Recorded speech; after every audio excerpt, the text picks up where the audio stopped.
Шил талын хязгааргүйг бүрхэж найгсан тариа шижир алтан бөгжөрхөө бүхий л өнгөн шаргал байв шигшүүр дамжин явж өтрөм буух тариа шилжиж нүүсэн уудорхоо үзэх тоолон шаргал байв шилжиж нүүсэн уудорхоо тариагаараа хийсэн шимтэй сайхан идэний өнгөн харин цагаан байв шийдмэг зүрхээрэн хамгаалах нутгийн өнгө хэрэглээ.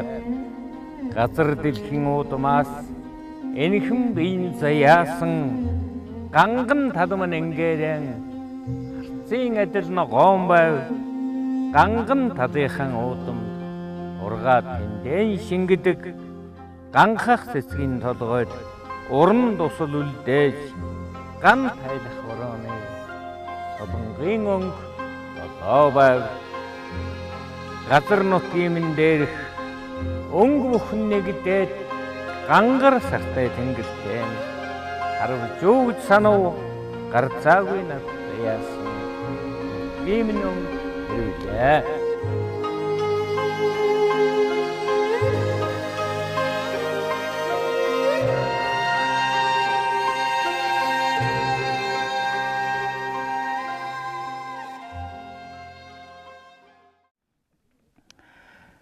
Энэ нутаг гэдгийг бол ерөөсөн хамаагүй ч ярьж боломгүй. Хэн хүн хамаагүй мөргөж залаад байж боломгүй. Хамаагүй тэр тухай дурын хүн яриад байж боломгүй. Ийм сэдв юм шиг юм байгаамаа надад. Тэгэхээр миний одоо нутаг гэвэл одоо энэ Байжинд энэ хавьд энэ хайшээ ил юут нуухгүй юм шүү гэж байгаль энэ олон эд эрхэл энэ олон ухаа толгод талын намхан уул магадгүй энэ одоо жижигхэн энэ бор борхон чулуу одоо миний сууж байгаа энэ талын толгой миний шүлгэнд бол бишгүй дээ ордог сүүлийн үед одоо ингээд нас ихад үргэлж исгүй юм надад зонклох болсон энэ үед надад энэ талын толгой гэсэн нэр их олон ордог тэр талын толгой чинь энэ юм байж байна. Энэ намайг илдээгээд миний одоо энэ талын булгаан сахиж үлдсэн хэдэн гэр байдаг. Энэ эдвэл их сайхан хүмүүс, их гавьяатай хүмүүс. Би бодоход хэрвээ эд байгаагүй бол энэ одоо миний энэ сайхан нутаг эзэнгүй.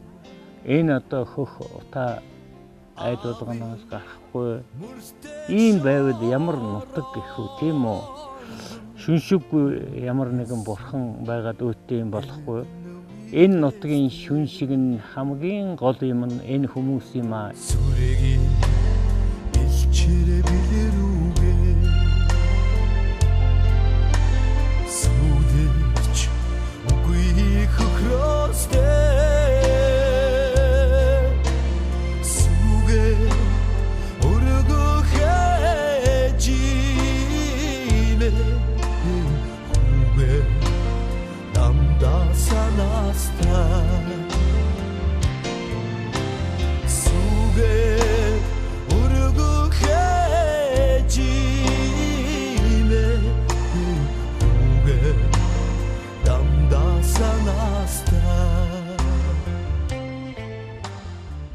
Нутаг амьтай чичиг үг байдаг гэж нэрэн амьтай.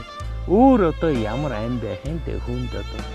Энэ ертөнц хорвоо гэдэг чинь уужимч гэсэн бүгдээрээ одоо яг үдэ тэр одоо өөдрөг үзлийг тэмдэг бах энэ ертөнцийн төлөө гэдэг энэ ертөнц миний төлөө гэдэг тэгтээ баахан хийсвэр дуулна. Зүгээр ертөнцийн хүн байх боловч ертөнцийн хүн гэдэг бол хэний ч хүн бишээ. Энэ одоо нутаг усан хайрлж явах хэвээр Харин хаа очиж тэр талаар би хэнээр заалгахгүй. Би нутгийнхаа тухай шүлэг бичсэн, найргал бичсэн. Миний хэдэн дууил байдаг. Тэр хэдэн дуйлд ерөөсөн энэ нутгийн хүмүүсийн зовлон жаргал гарсан гэж боддог. Дууил гэхдээ энэ зэрэг би надаас бусдын тэртээ тэргүй магтана. Харин дутуу дуйлам хэцүү хүнд ямар хувь заяаг энэ талын булгийнхан эдэлж явдгийн бэ гэдгийг бичхийнсэн гэж би залуугаасаа бодсон. Чадсан чадаагүй хэдийн бичсэн. Сайн муугийн бол би мэдэхгүй. Хүмүүс нэг хоёр ч гэсэн хүн уншиж байвал нэг хүн ойлгоцсон байвал одоо тэгээд болно. Чамлаад байх юм байхгүй. Одоо би бол энэ одоо ертөнцийн хамгийн сайхан нутаг, хамгийн сайхан цэг нь энэ миний нутаг гэж боддог. Тэгээ ингэж хэлээд байгаагийн чинь учир нэг байдгийм аа. Зүгээр хаана байрлаж байгаа нь ямар хэлбэртэй өндрөө намуу гэдэг нь энэ нэг зүйл байна. Энэ нь ч гэсэн сайхан тэгтэн эндхийн хүний ясан мөс уламжлал гэж нэг юм байна. Уламжлаж авах ёстой. Одоо манай бүрэнгээс энэ талын булгийнхан нас одоо нэг хүн бусын сэтгэл бол гарахгүй байхаа гэж сандаг. Хүн ер нь нутагтайгаан хүн холбоо таслаагүй хүн гэдэг бол хүн сэтгэлтэй хүн шүү.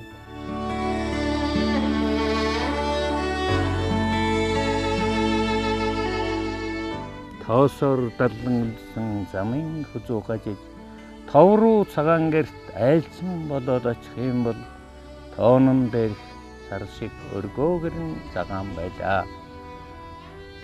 Тоонон дээрх сар шиг өргөөгөрт нь орвол тогоо дүүрэн мэлтих сүүний нөнгө цагаа юм. Тогоо дүүргэн сүүнээсэн аяг дүүргээд барьсан тормгор нүдэн бүсгүй гэдэг л бас цагаа юм. Тоотой насараа хайрлах нутгийн минь өнгө энэ үлээ. Энэ би нэг 20-од настай байсан болов. Энэ тэгээ хэвлэг гэх нь бол 1966. Тэгэхээр би 21-тэй байхад хэвлэгдсэн байна. Сүүлд 68 онд аминдаа би засаж янзлаа сайхан болгож жугаан тэргэж жаад эргэж ирээчээд 68 онд цог сэтгүүлд хэвлүүлж исэн улсад гэж хэвлэгдсэн анхны минь шүлэг тэгж болж исэн юм учиртай юм аа.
Манайх зүүн хой талын айл хэлээр энэ яг л байна да. Тэр манайх одоо энэ хавьд л байсан болов гэмээр байна. Энэ хавьд л байсан болов. Жоох ийш гинэ. Ингээд жожогийнх тийшэн, гөвгөөгийнх тийшэн бүдүүн сосрогох ийшэл байсан байхад байна да.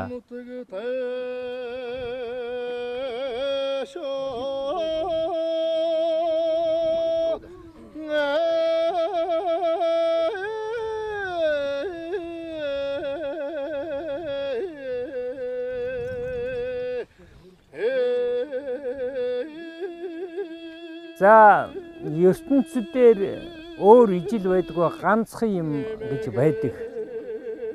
Тэр нэг эрхэм ганц юм бол энэ хүний төрсэн газар.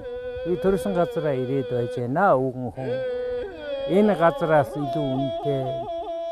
Надад тэгж олон жил одогдсон ийм одоо газар нутаг өөр ямар нэг юм үнэтэй байхгүй. Энэ манай бүрэн сумын нутгийн ард байж байгаа булгуудын харийн ард энэ шилний хонхор шиг энэ жоохон хонхорыг арын бууз гэж байгаамаа. Энд би 1945 оны хавар тэр үед сар өдөр энэ төр одоо мэдж байсан хүн байсангүй, мэдж байсан ч бичиг цаасанд бол тэмдэглэгдсэн юм байхгүй. Манайх 1944 оны их зуднаар хойшон энэ одоогийн Ширэтийн нутаг руу оторлож нүүгээд манайх 3 азар гадуутай боломжийн аштайхан хот дүүрэн хоньтой ийм айл байж тэгэхэд айхтар зуд болсон юм байна тэр. Манайха 3 бор адуутай 8 хоньтой за нэг иймэрхүү айл нэг өсөн дом би гэдэг амтэн чин гэрэн хоослол ингээд ирж байгаа хүн шиг ийм амтэн тэр хавар төрсөн юм аа. Тэгэхээр унсан газар угаасан ус гэдэг тийм юу холбоо үг байдаг. Тэгж ярих юм бол арын буусан төр талын булгийн усаар угаалгасан ийм хувь заяатай юм аа. Тэгэхээр манай энэ урдах одоо булгуудын хэр бол энд их сайхан хүмүүс их төрдөг газар. Энд дээх нь бол одоо энд манай эцэг хэлдэг байлаа. Булгуудын хэр бол бүрэнгийн баячуудын нутаг байсан гэдэг. Энд бол мал их өсдөг гэдэг одоо яриа байдгийн. Мал их таргалдаг гэдэг юм. Энд сэрүүхэлдээ ялаа ирээд байхгүй. Учраас мал сайн таргалдаг байсан баах. Би бол нутгаас 16 та гарсан хүн энэ бүрэн сумнаас амьдрах гэж аавын хөө одоо замд гарна. За тэгээд мэдээж одоо ном зохиолоор дамжаад их баган намтар хумаан бичээд эрэхтэй зэн зэрэг миний амьдралын тухай төсөөлөл байдаг гэж магадгүй. Тэгээд зүгээр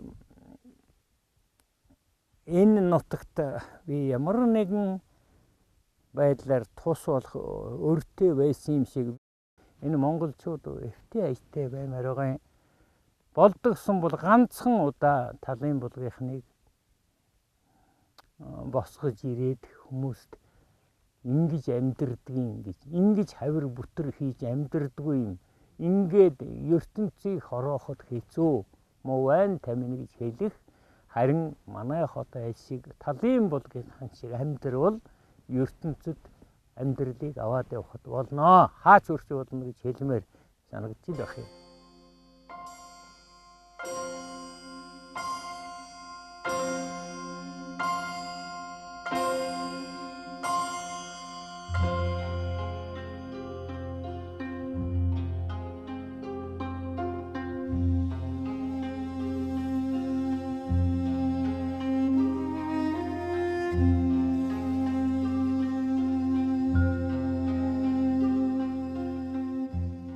Миний ажээ ижи яг энэ хонхорын удас баясгалангийн дөнгөт гэж байна. Баясгалангийн дөнгөт гэснээс энэ одоо манай та нар өчигдөр харсан бах энэ баян уул гэж энэ баруунтай дүгний гэж байгаа. Энэ одоо том сайхан хайрхан энэ чинь ихлээр салхит өндөр нэртэй байсан юм байна. Дараа нь баясгалан уул гэж салхит өндөр гэхтэн зэрэг нутгийн хүмүүс энэ их салхитай өвөр хонхойдон байсан айлуудын гэрийг авч идчихэд болдог. Тэгээд хөөрхий тэрвийн хүмүүс энэ салхит гэхтэн зэрэг нэрэндээ дургүй ч юм уу хилгнээч байгаа мó гэж бодоод баясгалан гэж одоо сайхан зангийн хөдөлгөөндөө тэгээ баясгалан гэд нэрлэлсэн юм байна. Баясгалан гэд нэг хэсэг явуулсан. Тэр баясгалан гэж байх үед миний одоо өвөө аав дархан гэлэн өндөр гэлэнч гэдэг тэр хүн бурхан болжээ. Тэгээд тэр хүн тэрнээс одоо өмнө гэж байгаамаа манай эцэгт гэрээ сэлжтэй нэг ёсондоо ажаагаан ингээд одоо унтаад өхлөөр бодвол намайг энэ баясгаланд хөдөөлүүлнэ гэж энд одоо тэр хүн хөдөөлүүлдэг газар байсан юм шиг байна. Тэгээд аав ажаагаан одоо дахиж ясын нэмэлтүүлээд хэрэггүй.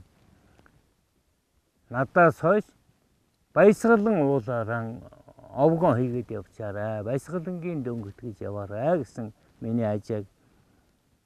Тэгээд манай эцэг чинь Санжи метрийн дөнгөт байснаа баясгалангийн дөнгөт болсон учраас тэр дараа нь бас надад хэлсэн. Тэр нь бол миний эцэг 80-тай өөд болсон. Тэгэхэд тэрнээс одоо 20 жилийн өмнө ажаагаан одоо ягаарай бурхан болохтой зэрэг энэ суврахтад тавих байлгүй. Тэгээд тэрнээс хойш миний хөө суврахтын цаадлаг гэдэг явцаараа гэсэн. Би эцгийнхэн одоо захиж хэлснээс зөрчсөн юм нэг байдаг. Тэр юу юм гэхтээ зэрэг би өөрийгөө ажаагийнхаа нэрийг орхиж нэгийг чадаагүй. Тэгээд би суврахтын чигээгүй. Үнэхээр тэр эцгийнхэн бол би юу дэсэл да 80 настайд нь тэр бүрэнгийнхээ ингэртээр суврахт гэдэг одоо газар яасан хөдөөлүүлсэн. Тэгээд би дөнгөтийн зоодлоороо явж байгаа. Тэр дөнгөт Бямбын Дэнсма гэж миний ээж байдаг. Манай хоёр бол одоо заанах баян өргөн байгаагүй. Хоёр идэхгүй хоосон хонохгүй. Яг уу одоо манай 50 жонох морьтой таргалуулж идэх хонтой билүү юу лээ? Одоо нэг тийм таргийн одоо хэдүүнийтэй гэх юм уу ийм хоёр явсан. Энэ ертөнцид дээр ер нь хоргүй одоо нэг тийм эгэл жирийн хүн гэж байдгийн бол тэдэн дунд миний хоёр буурлууд орох тийм хоёр юм. Манай эцэг бол ерөөсөн насаараа уртын дуудуулсан. Баясгалангийн дөнгөтийн юу өвгийн шувуу баясгалангийн дөнгөтийн төмөний хинтэр гэдэг бол тэр урлаг судлаач одоо бүр өнөө Оросын Монгол эрдэмтэн Яцхаускай агуун судалгаанд хүртэл орцсон бүрэн сумын одоо дөнгөт гэдэг тэр нэг монхор ийм нэг өвгөн гэж юу гэж яг чинь залууд нь уулзсан байдаг. Тэр хүмүүний бол одоо их өвөрмөц хоолойтой сонин дуулдаг гэж тэнд байдаг шүү дээ.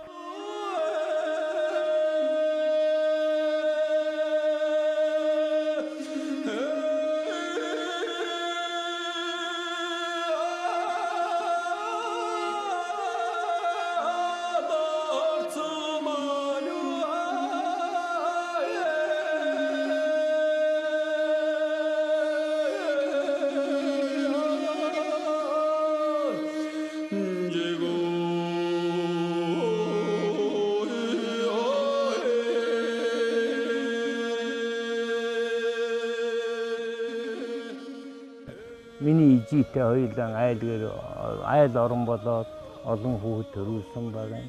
Амьдралын зовлон гэдгийг үзсэн тэр хоёр юу их олон хүүхэд төрүүл. Тэгээд нөгөөдөл нь хүн болдгоо байл. Тэгээ миний дээр нэг ах байсан. Тэр хүнээс их л тогтоод тэр хүн маань ч бас их идэр залуудаан тэгээд одоо байхгүй болсон. Тэгээд би айлын том болж үлдсэн. Тэр сургууль энтерт орохгүй эцэгхэн тижээн гэж яарад өөртөө би буруу тушаад өгөөд зүтгээд байсан маань тэрүнтэй бас холбоотой юм байна. Эцэгх маань миний хөө бушуухан бидний тижээ бушуу одоо чи хүн бол гэж хэлээгүй. Би дотроо би айлын том болчихлоо гэж зүтгэсэн чинь тэр тэгээд хэцүү яасан доо надад хүн тулсан. Ухаан би чинь цагтаан дээд сургууль төгссөн бол бас нэг юухан хийх арай ахиухан яадаг чинь тэгх байсан байх л да. Тэгээд тэгж чадаагүй. Гэтэ яах вэ? Өөрийнхөө хийсэн юмд сайн муу их баг юм хийсэн юм да.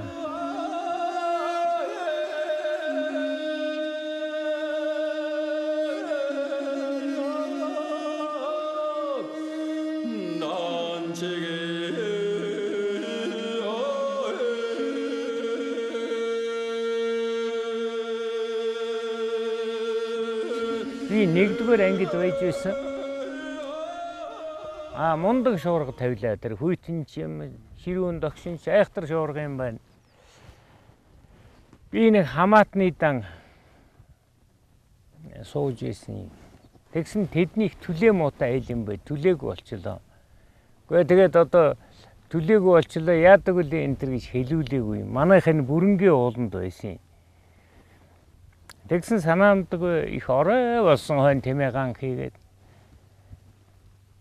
юу болов гэсэн миний муу ижи одоо дулаан дээлтэй юм үнэгэн малгайтай юм байдаг л дулаан юм маань өмсөж тэр шуурганаар гэрээсэн сумын төв орж тэр бидэнд одоо миний сууж байсан айл түлээ залгуулах гэж энэ уулынхаа бүйлснээс түүгээд ингээд тэмээ хөдлөөд алхуучхаж илдээ.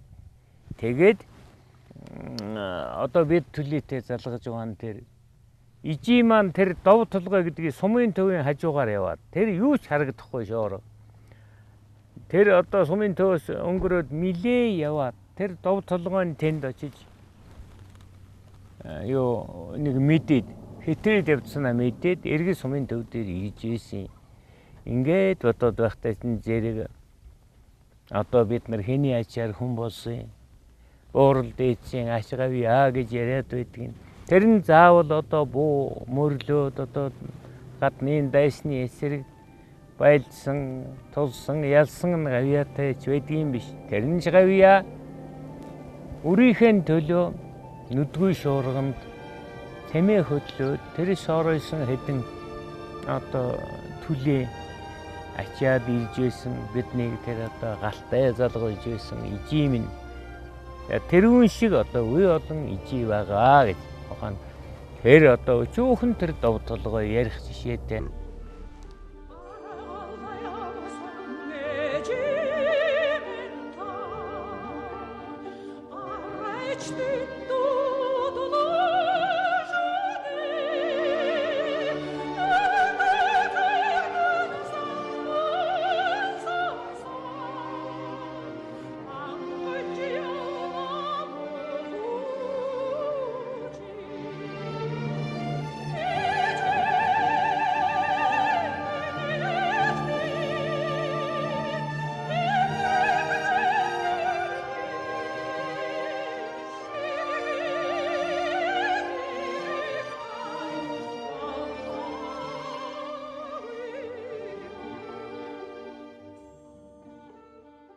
Эхээс ачтай үргэж ер нь энэ орчинд хязээ төрөөгүй нямбууг нямдууд нэг шүлгэндээ хэлсэн. Үнэн шүү. Сайн хүн зөндөө байна. Өөр хөдөлмөрийн баатар байна тийм үү? Хөдөлмөрсний тэмдэг байлгүй. Тэгээд тэр чинь эхийн ачийг хариулсны чинээ юу хийгээ та. Их гэдэг тийм юм. Эхийн ач гэдгийг бол нэг тийм ямар нэгэн тоо байна. Цаг хугацаанд багтаагаад хэмжээ дамжаанд багтаага хэлцдэг биш. Би бол юу ч хариулж чадаагүй. Тэний далуу болсон хүний чи яах юм?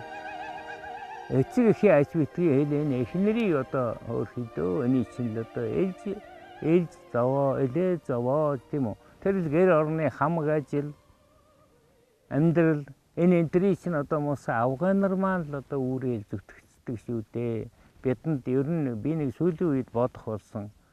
Бид ер нь энэ Монгол эрчүүд бид энэ хайшинч улс юм дээ. Энэ нь бүр уламжлал нөгөө дээр үед дайн дажин гээл одоо дэлхийн талыг гээл одоо том юм ярьцгааж байна.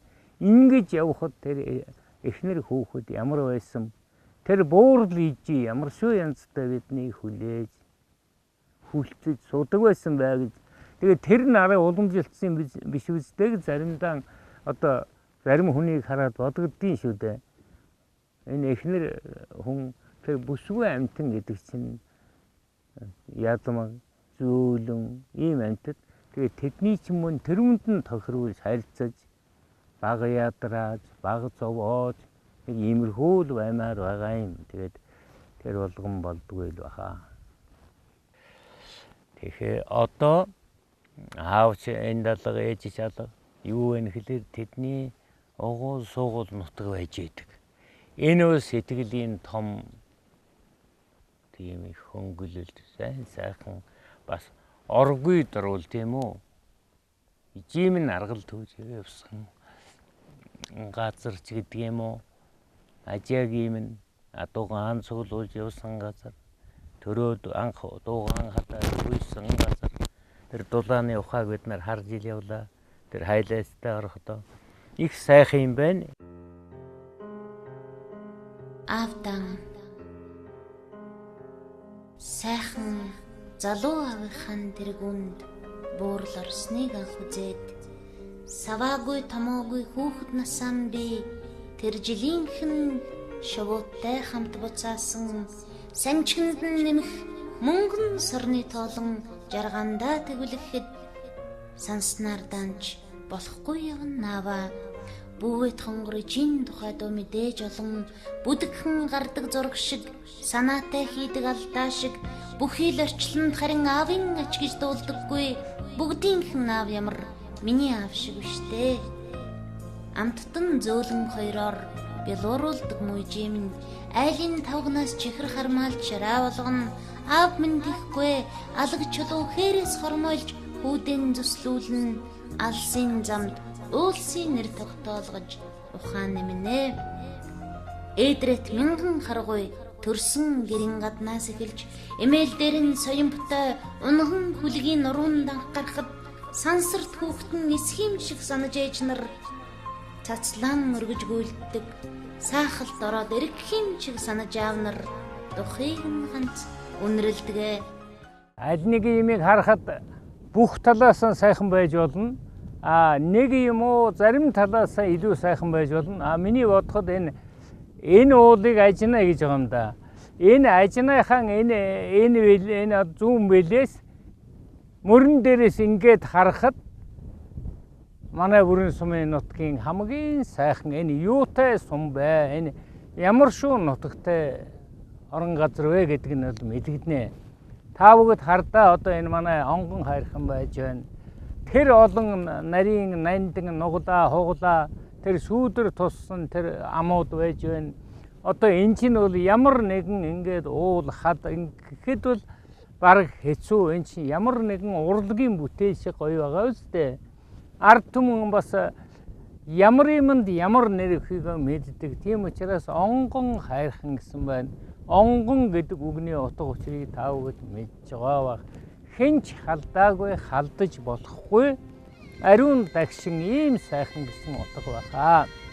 Тэгэхээр энэ уулсын одоо нэг ёсны хормой дэлгээд одоо ингээд тавьчихсан хормой шиг энэ их шаргал тал бол энэ сарваа цусхын тал гэж байгаамаа.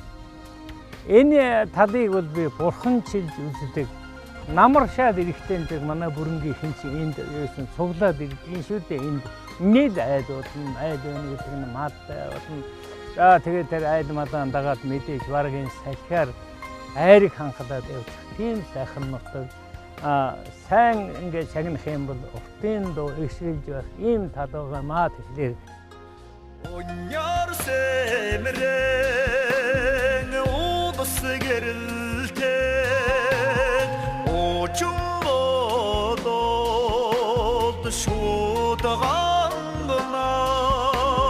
Sittiğin çandas havur irken Semni semhen nutga sankhima энэ урд энэ холбоотын хэр гэдэг чинь самбуугай нутаг. Тэгэхээр самбуугай энэ хэрэг чинь өвдөр. Хоёр ч яг энэ одоо тийм л болох гэдэг байна. Тийм гэхдээ тэр хүн бол одоо бурхан би яг энэ хард шүү дээ. Гэхдээ яриа байхгүй гэсэн байна. Хөөжөө сайхан юм байна. Би хүнд хэлэхдээ сайхан байдаг. Төвөнгийн бүрэн гэдэг тэр бол мэдхгүй. Тэгэхээр би Jamsranгийн самбуугийн нутагтаа гэхэд хүн заавал мэддэг. Тэргээр сайхан байдгийг. Тэнгэр тэнийгээд навчсан үнэрлэн модод уйроо. Үнэндээ одоо манай энэ бүрэнгийн хинч их бахархдаг юм шүү дээ. Яаж бахархдаг вэ гэвэл зэрэг манай Jamsranгийн самбуугай хаан бол одоо бахархандаа. Би бодоход зүгээр бүрэнгийн хинч биш. Юм үзээгүйдээ бүрэнгийнхэн самбуугайгаа магтаж шагшаад байна уу гэхлээр гоо хаа гэж бодож байна. Самбуугай бол Монгол улсад одоо энэхэн хэд одоо эзэн Чингис энтергээд яг хөө тэр бол одоо тэр тэнгэрийн явдал. Тэгэхээр самбуугай энэ бол одоо үзэгдлээ. Энэ түүхийн том үзэгдэл. Бид самбуугаагаан харин сайн судлахгүй байгаа юм. Самбуугаа энэ замаар одоо бидний энэ одоо шогшуулж яваа энэ замаар самбуугаа олон удаа ирсэн. Би бол хувь заяа байж манай самбуугаагаан бол одоо тэр үе чинь хүрээний бов гэдэг нэг юм байлаа л да. Тэгээд самбуугаа ирээд нэг одоо санжил байна нэг тийм харам айланган шууд байдаг ийм юу одоо хотын бов авцар тавьж хаад тэгээд самбуугаа их том бор гартай ийм бор хүн байсан да. Тэгээд тэрнээс нь ай сахалтын хүүхдүүд бид нар гордож ордог тэрнээс хийж өгдөг хармаагон тос гэдэг хормоо хэлээр бид нар юм уу самцтай эрвэхэн дайшиг самцтай амтчууд тэгээд тэрүүнд нь бол ингээ хийж өгдөг. Ингээд хүүхдүүд бид нар бол одоо сэтгэл хандаг баярлдаг энэ сам манай нутгийн самбуу гэдэг үлдээ элчин самб гэдэг ишүү дээ элчин самб сайд ирлээ л гэн тэгээд ах нар одоо бидний аав маа цуваад бууцгаан тэр хүн одоо самбуугаа ирнэ гэдэг нь бол нэг их том баяр би нэг дууйл самбуугаан тухай дууйл бичилээсэн самбуугаа ирнэ гэдэг нь ерөөсөн төр харц хоёрод уулзаж байгаа гээд амин жишээ болдог тод сайхан зураг болдог.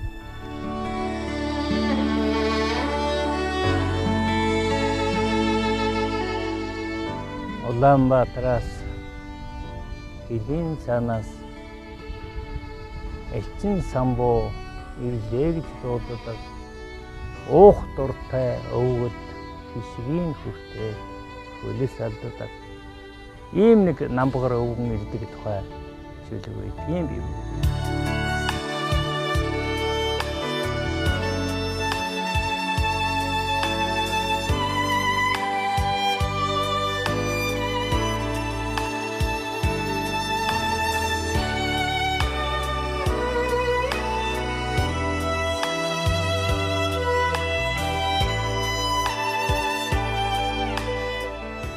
За энэ манай энэ хонхорын уяачд арга байхгүй энэ хонхорын хүмүүс байна. Энэ бүрэнгийн улс мэдээж Төв аймгийн улс мэдээ тэгтэн энэ талын булгийн улс байна. За эндээс эхлэхээр энэ амгагийн намсраа гэж. Энэ бол энэ булгийн одоо сахиул гэмээр энэ голомтон сахиж байгаа гэмээр хэдхэн хүн байдгийг. Энд нийл мал байлаа, нийл айлууд байлаа энэ.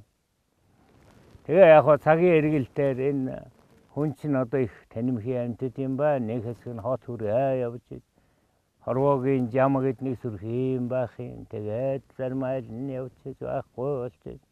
Тэгээд энэ тэнд явж байна манай бүрнгийнхэн. Яг эндээ байж байгаа одоо хүмүүс гэвэл энэ улс байна. За намсраа тэгээд энэ хүн юу Баазрын урт насан гэдэг одоо энэ ир шахсан энэ одоо мондог өвгөн байна. 80 гарцсан цэгмэдийн ширчин гэж яг энэ тийм хүн байна. За энэ бол одоо манай энэ тийм хүргэн хүн. Энэ их холоос одоо авгаа авсан Баян Хонгор аймгийн Хүрээ Марал сумын намхайд орж гэж энэ сумандаан бол одоо хурд бий болгоно гэж бүрнгийнхэн адуу угсаа чанарын дээшлүүлнэ гэсэн их олон хүн байдгийн байна. Манай сум бол хязээний адуутай бүр Богд хааны үед Богд хаан засгийн үед манай сум олон адуутай суманд орж исэн. Тэр цагаас хойш ер нь энэ нутагт их олон адуу бэлчиж байжээ. Нэг үе энэ одоо нэгдлийн үед 3 төмөн адуутай байлаа манай сум.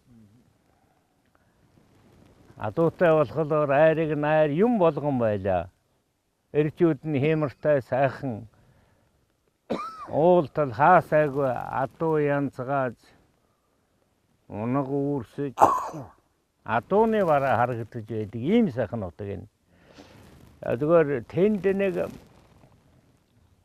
болж игэл адуу олон байхаас гадна сайн байвал бүр сайхан. Угсаа чанар сайтай, хурдтай байвал сайхан юм илүү. Тэгээд энэ дээр манай бүрнгийнхэн ярьдгийг адуугаан илүү сайжруулах юмсан гэсэн нэг ийм нэг эрмэлзэл одоо сүүлийн үед их бий болцсон. Тэгэхээр энэ намхай бол тэгж бодож санаж яваа хүмүүсийн нэг нь энэ намхай. Тий. Сүүлийн үед яг хөдөө хоёрх нь уйсал да. Тий. Ер нь манай хан чинь Афганых ингээд эдний манай ханы одоо биднүүд дээдлийн ах хүн олаа дуутай Солонгос Вьетнамын агтахад 30-ыг тэнцүүлнэ. Энэ нөгөө шөнийн чинь ирдэг төвийн замаар л көтлөөд байна. Тэгээ энэ тал улгийн чинь тэр өндөр довны ард дээр манайхан одоо цоодолж баг би багшихаад байсан. 60 үрээс асч байсан юм. Тэгээ дээшний ард дээр манайхан чинь тэгэл ингээд тойроод буучих шүү дээ. Их болоо хэлөө. Манайхны өвлөч энэ толгой өвөр энэ намсрайжийн толгой өвөр дээр гээд ийм энэ хүнээрээ өвлж байна. Тэгээ нутаг сайхан байсан юм байлгүй. Тэгээ нэг 3-4 км цусч байгаа дэргээд өвлж өндө буучдаг. Аа. Ямар хашаа хороо байсан юм биш. Сайл бол 4 м хатхны эсгийг нэг юм байна. Тэгээд нөгөө хонь хашихгүй. Зөв шагаан давс өхрийн шагаамгаа далдорсон цэнкэр өтгөн дээр л өвлж юм чинь. Тэг хонь хашихгүй дөрөөсөн муу л да. Задгаас иргэл өвлж ивэл малх дарга орно. Бэрх дараг өлчөр байдаг байхгүй юу? Тал улгийн ус гэдэг чинь хаврын торонхой адуу мадуунд өстэй юм. Энэ тийм устай. Тэгээ хожиртай. Өвөл ус нь өвөл болохоор ус нь бүр дээлгээд урсан. Их том болоод. Мал адуу мал манай болдог орсон буур шиг л байна. Уур манай савсаад одоо цагаан долгойлоод одоо мундаг штэ. Тэгээд энд нэг нь тэнд адууны тухай яриа гарцсан. Тэгээд энд одоо би нутгаас 16 таа гарсан хүн. Тэгэхээр одоо мэдхийн бага юм. Зүгээр санаанд явдгаас суманд алдартай хурд их байсан доо. Дондгийн хүрэн гэж наадам төрийн наадмын одоо ажилтгах хэмжээний уралдаанд 19 удаа төрүүлсэн дондийн хүрэн гэж байсан. Тэр хүрэн байна. Агны хүрэн гэж байсан. Хэнхэр аган гэж ёстой хэнхэр сайхан өвгөн байлаа. Тэрний чинь хүрэн мор байсан урдан цэвэн живийн бор гэж одоо байлаа. Манай нутгийн одоо манай Зэсмийн бор гэж байлаа. Энэ дуутарчилмын ямар тэсч ямар далахын өсөөр дурдсан шүү дээ. Дуутарчилмын дагдорж гэж байсан. Дагдоржийн хээр гэж байсан. Далахын хүрэн мордоо. Хүрэн хөө. Тэгээ уус сайхан хүрэн мор байсан. Тэр одоо төрүүлж айргддаг мор байлаа. За тэгээд аль олон хурдыг тэргэх үү, аль олон уяачийг тэргэх үү.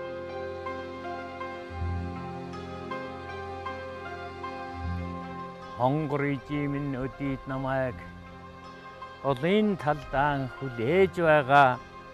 Хорвоод төрсөөр холбоотой юм шиг холдож чаддаггүй. Цэнхэрхэн талдаан адагхан үрийнхэн давсан даваа алсын замыг систем байгаа. Эсгийн гэрийн тооноор хойморт эргэх шуудын сүүдөр унаж эви хүмүн ирхнэ гэж ийм юм бэлэгсээд суугаа. Тад ичи хоёр намайг яг адилхан хүлээж байгаа. Танхил хүүдэн гэж дэлгсэн аруулын талын салхи хатааж байгаа. Авитэ ижимэн санчиг адил тааны толгой бууралтан байгаа. Таньда миний барихадаг шиг талын дэрэгдээ хөхрөн байгаа. Нэг одоо анхлан яруу найрагт орж явсан тэр азтай сайхан залуу гэхэд ч түүнээс залуу тэр насанд бичиж явжээ. Тэгээд энд бүх юм хэвээрээ ямар л байсан, Монгол уул ямар байсан, Огдомтын уул, Лансын уул ямар байсан, бүгд хэвээрээ байна. Олон юм өнгөрт харин нэг юм хэвээрээ байна. Энэ нутгсан хайрлах, эндэн хоргодох сэтгэл минь харин хэвээрэн байх юм аа.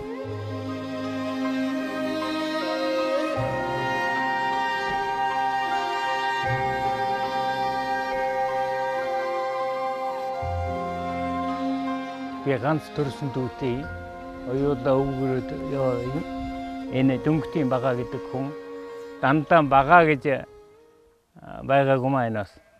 Эхлээд би утга зохиолдод их үнэн ч хүн байна гэж байгаа юм шиг ухаанаач олдгүй утга зохиол нэг их дуртай хөөхд байжээ би. Тэгээд тэр үед энэ Пушкины Алтан загсны үлгэрийг 1-р ангид уншаад цээжилсний улмаас ийм сайхан юм зохиосон тэр Пушкин гэд нэг их сайн хүн байна гэж бодсон. Би Пушкинаа амьд өгснийн ч мэдэхгүй тийм нас. Хаанхын хүн гэдгийг за Орос гэж одоо нэг юм зөнгөөрөө дуулсан байсан юм уу хаашийн. Тэгээд тэр Алтан загсныхаа үлгэрийг бодоод тэнд байж байгаа явдал ийм сайхан тэгтээ ийм сургаалтай тэгээд ийм сайхан шүлэг гэдэг юм байдаг байна. Би ер нь шүлэгч болох юм хондаа гэж бодсон хүн юм. Би гавьд юм хийж чадсангүй л дээ. Өөтөө зохиолч болсонгүй. Гэхдээ одоо байхал бүх чадлаа энэ зүгт өгсөн. Тэр 1-р ангиас хойш энэ сургуулийн дотор 1-р англи гэж байсан да төстэй нэгийн хэдэж байсан юм дээ. Тэгээд тэнд бодсон бодолтой бол үнэн ч яваа. Ийм юм. Тэгээд тэрнээс хойш бол яг хуу дараа нь би дунд сургууль хайсан тэр. Би дунд сургуулийн 7 төгсгөө сургуулаа хайчихсан. Явлаа. Тэгээд дараа нь доктороо сэтгүүлч анги төгслөө. Зөвлөлт толгой тулс гэж байхад Георгийн нэрмжид утга зохиолын дээд сургуульд очиж тэрэнд яруу найргийн семинар төгслөө. Сургууль гэсэн юм бол одоо энэ дээр нь нэг том сургууль байгаа. Мэдээж та нарт гадарлаж байгаа зохиолч хүн бол амьдралын сургууль хийх ёстой. Тэрнийг бол одоо зүйлгүүрээр хийсэндээ амар хэлбэр их сайхан амьдрал дуусан амархан сайхан байсан гэж хэлэх арга бол муутай. Насан туршаал ажиллаа.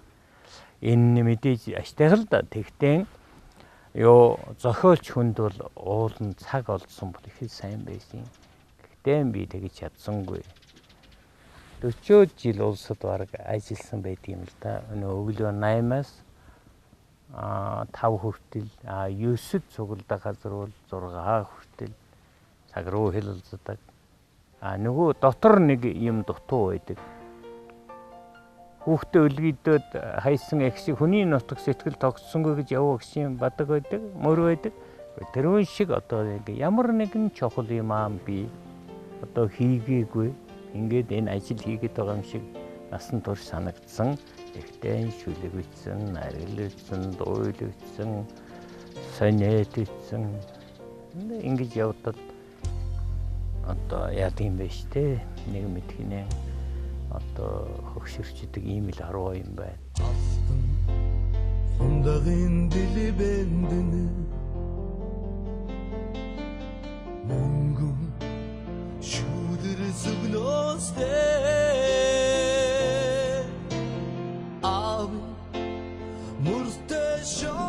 Одоо чинь үндэ юм бол юм байна да. Хүн нас ахаад ирэхтэн зэрэг хүмүүс тэгдэг юм уу? За би тэгдэг юм уу?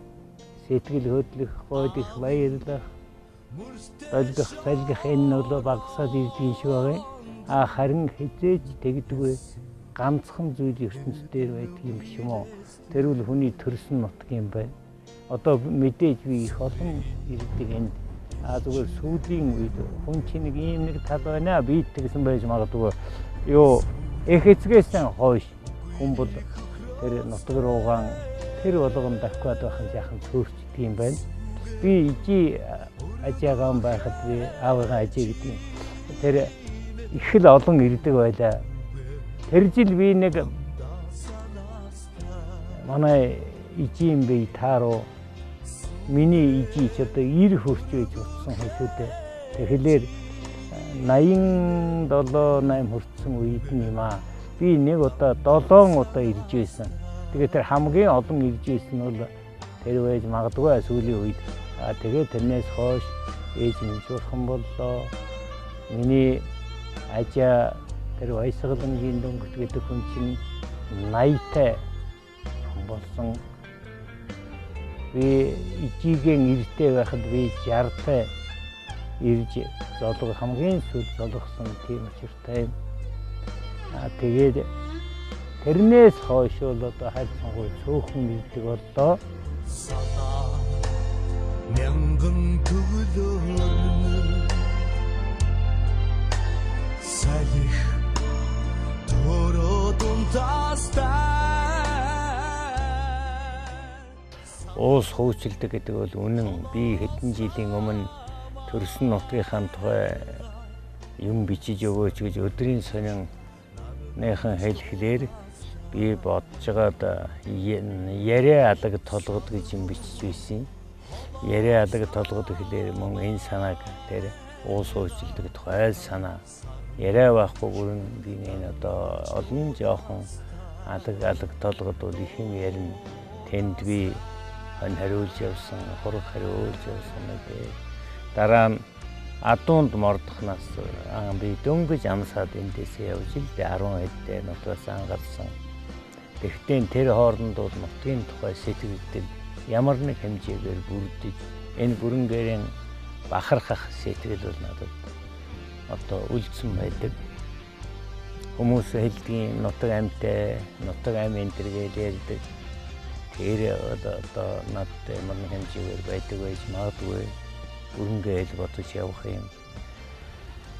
Айлч одоо нутгийг харсан аав ээжи нутгийн ахан дүүс уурал дээд санагддаг.